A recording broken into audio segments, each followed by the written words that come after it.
नमस्कार, मैं हूं Amod Srivastava. Amazing thought, amazing message, amazing information की दिशा में आज एक कदम और आगे। आज के इस दो चिंतन का विषय है नकल का फल और कर्मों की सजा। आपको ये मेरा वीडियो अच्छा लगे तो लाइक करें, शेयर करें और लाल बटन दबाकर सब्सक्राइब अवश्य करें। साथ ही बेल आइकन दबाना बिल्कुल ना भूलें। आज की इस प्रथम चिंतन का विषय नकल का फल। एक समय की बात है, अजीब किस्म के दो दोस्त एक साथ ही रहा करते थे, जिसमें से एक थी कोयल और दूसरा था कौवा। इन दोनों के खाना लाने का तरीका कमाल का था। वह दोनों एक साथ उड़कर लोगों के घरों में जाते, दोनों रसोई की खिड़की में बैठते और फिर कोयल अपना गाना शुरू कर देती। लोगों का कोयल का गाना बहुत पसंद आता था। लोग कोयल का गाना सुनते और बदले में कोयल को कुछ खाने को दे दिया करते थे। कौवा हमेशा उसके साथ रहा करता था, इसलिए लोग कोयल के साथ साथ उसे भी खाना दे देते थे। इस तरीके से क्षेत्रों को खाने को मिल ही जाता था। दोनों मित्रों को इस क्षेत्र में कहीं ना कहीं खाना मिल ही जाता था। दोनों की जिंदगी मजे से चल रही थी और फिर एक दिन परेशानी सामने आ ही गई, और वह परेशानी कौवे के कारण आई। कौवे ने मन में कहा कि वह तो ठीक नहीं है, सारी तारीफ तो कोयल बटोर लेती है, मेरी तो तारीफ हो ही नहीं सकती। मेरी भी तो कुछ तारीफ होनी शायद चाहिए। मैं भी तो एक अच्छा नायक और एक अच्छा गायक हूं। कोयल को गाने की ही नहीं दूंगा। आज तो उसने तय ही कर लिया था कि कोयल को गाने ही नहीं दूंगा। इससे पहले कि वह अपना मुंह खोले, मैं गाना शुरू कर दूंगा। अगले दिन कौवा और कोयल खाना लाने गए। दोनों एक औरत के घर पहुंचे और कौवे ने तत्क्षण गाना शुरू कर दिया। उस औरत को कौवे की कांव कांव पसंद नहीं आई। उसने दोनों को ही पत्थर मारकर भगा दिया। उस दिन उन्हें खाली हाथ ही लौटना पड़ा। किसी भी तरह का कोई भोजन ही प्राप्त नहीं हुआ।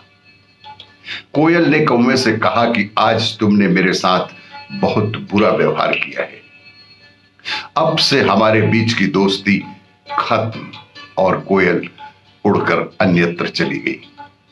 तब से कौवे को बचे हुए खाने पर ही रहना पड़ रहा है। कौवे को समझ में आया कि कभी किसी की नकल तो करनी ही नहीं चाहिए। आज के इस दूसरे चिंतन का विषय कर्मों का फल। एक बार भगवान बुद्ध जेतवन बिहार में रहे।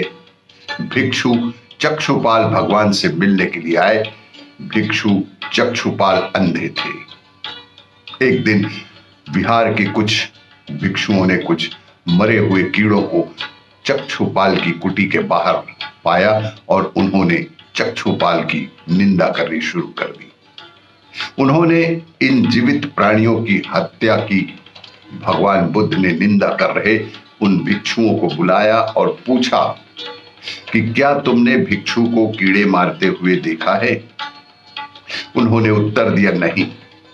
इस पर भगवान बुद्ध ने उन साधकों से कहा कि जैसे तुमने उन्हें कीड़ों को मारते हुए नहीं देखा, वैसे ही चक्षुपाल ने भी उन्हें मरते हुए नहीं देखा। इसलिए उनकी भर्त्सना करना बिल्कुल भी उचित नहीं है। भिक्षुओं ने इसके बाद पूछा कि चक्षुपाल अंधे क्यों हैं? उन्होंने इस जन्म में अथवा पिछले जन्म में क्या पाप किए थे?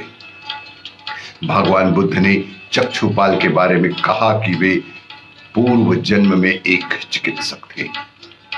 एक अंधी स्त्री ने उनसे वादा किया था कि यदि वे उसकी आंखें ठीक कर देंगे तो वह और उसका परिवार उनके दास ही बन जाएंगे।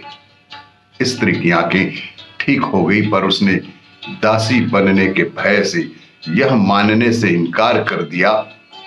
चिकित्सक को सब पता था कि उस स्त्री की आंखें ठीक हो गई हैं और वह झूठ भी बोल रही है। उसे सबक सिखाने के लिए या बदला लेने के लिए चक्षुपाल ने दूसरी दवा दी। उस दवा से महिला फिर अंधी हो गई। वह कितना ही रोई पीटी, लेकिन चक्षुपाल जरा भी नहीं पसीजे। इस पाप के फल स्वरूप अगले जन्म में चिकित्सक को अंधा ही बनना पड़ा और यही हमारे पूर्व जन्म के कर्मों का फल ही होता है।